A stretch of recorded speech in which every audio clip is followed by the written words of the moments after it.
video to the one that I will be putting up later or before this, and I just want to talk about bodies, just in general. And I want to talk about something that I've been trying to come to terms with. This has taken a lot for me, and I'm still working on it. But I've been trying. I've got a hair stuck to my lip. Sorry. I've been trying every time that I have relapsed, and just throughout my whole life, I've been trying to find a new me.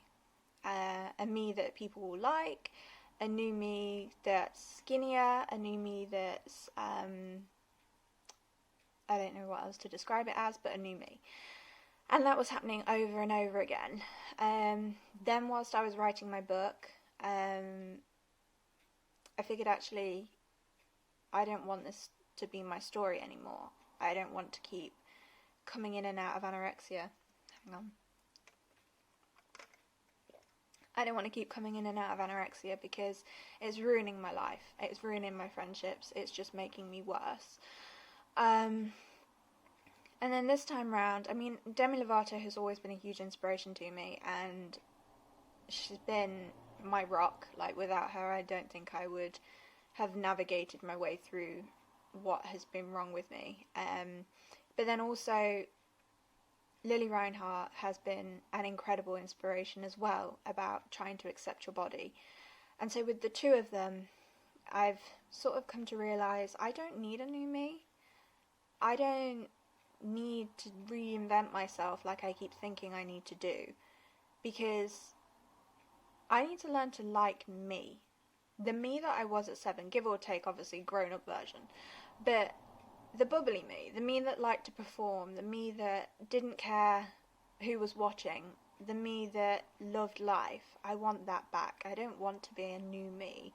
And I think I've been fooling myself with this idea that I can be a new me, because the real me, the real you, will always shine through. You can't block that. You can't pretend that doesn't exist, because it does. And it will always be a part of you. And until you can let that out and embrace it, I think you're always going to be trying to find yourself, and that's when you start engaging in behaviours that perhaps aren't healthy for you. Over-exercising, orthorexia, anorexia, bulimia, depression, anxiety, body dysmorphia, all these different things are so much harder to navigate through if you can't find yourself. So I've been trying to embrace who I am, what I am. And I gotta say, at the minute, I mean, I've only been like embracing myself for about a month, so, you know, touch wood, things last. But I like it. I like me. And I've not been able to say that in nearly 17 years. I like me. I like the fact that I make people laugh. I like the fact that I'm a little bit quirky. I like the fact that I play jokes on my boyfriend and he does it back because it's funny. I like the fact that I can wind people up in a good way. I like everything. I mean, I'm working on accepting and loving my body, which is a really hard thing for me to do because my self-worth has always been determined by how skinny I am. And I'm in a world, and we're all in a world, where diet culture and weight loss is so often promoted and so often we're told so often that that's what we should be, that's what we should aspire to be. And in reality, that's not what we should aspire to be at all. We should aspire to be ourselves, raw, just as we are, because absolutely every single one of us is made differently, and we're supposed to be made differently. Me and my sister have similarities, but we're not identical. You know, me and my mum, my dad, we're not identical because we're all different. I don't look the same as my best friend. My best friend doesn't look the same as me, and it doesn't matter how much I will try to look like my best friend. It's not going to happen because they're not me. It's not going to happen. So embracing yourself is probably the biggest thing that I've learned to do. And so far it's been the most rewarding. I've been dedicating myself to working on my body. I've been leading a more active lifestyle, eating better, being aware of what I'm putting into my body, not in a sense of calorie counting, but in a sense of what's good and what's not good. I've been noticing that I need a snack because that's when my brain's thinking about food. I don't get hunger cues anymore, so I've had to find a way to identify that. And you know what? Fine. I don't care. I'm happy being a size 8. I don't need to be a size 4, a size 2, a size 0. I don't want to walk around in kids' clothes. I certainly don't want to have a heart that's giving up on me. I want to be me. Purely me. Because it's boring trying to fit in. It takes a lot of energy. So why not just be yourself? Because being yourself is so much less hard work. It's just so rewarding to do, and I've not done that in nearly 17 years, but I'm enjoying finding who I was. Not a new me, not finding who I am. Finding who I was and realizing that is who I am. And no matter how much I try and change it, it's going to shine through.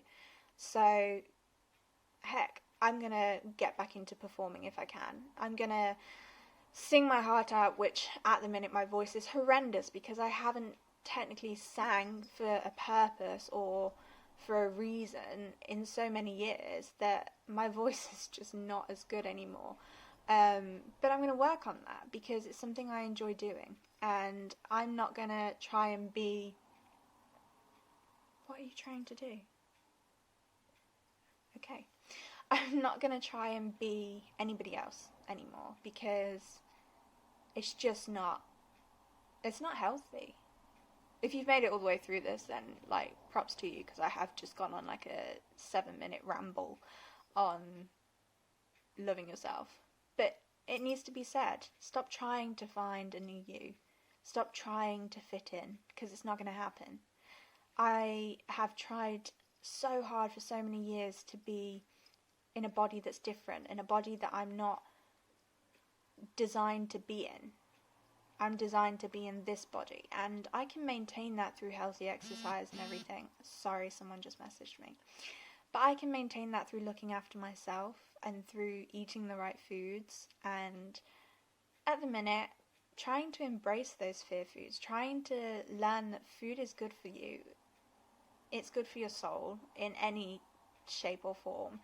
It's just about moderation. And I got so fed up of everyone saying, oh, it's about moderation.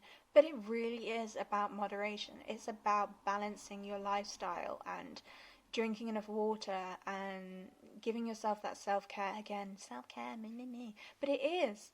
And the more I've gotten better, the more I've realised that actually it's pretty brave to be yourself, and it's pretty brave to stand up against beauty standards and be yourself. So, yeah, that's what I'm getting at, really. Just try and embrace you, because no one in this world does you better than you. No one. And you know what? Why listen to what society wants us to be? Because it's just not going to happen. Society is making money off of telling us we're wrong. Society is making money out of botched noses, or the wrong colour hair, or wrinkles, or cellulite, or wanting a tummy tuck, or starting Slimming World, or Weight Watchers, or whatever. They are making money off of our insecurities. So we need to be the ones to stand up for ourselves. We need to be the ones to love ourselves, because at the minute, this movement, this body positive movement, is not big enough. It's not big enough. Children are still being exposed to what beauty standards are supposed to be, and they're not being taught that they're beautiful the way that they are. So yeah, that's what I'm getting at.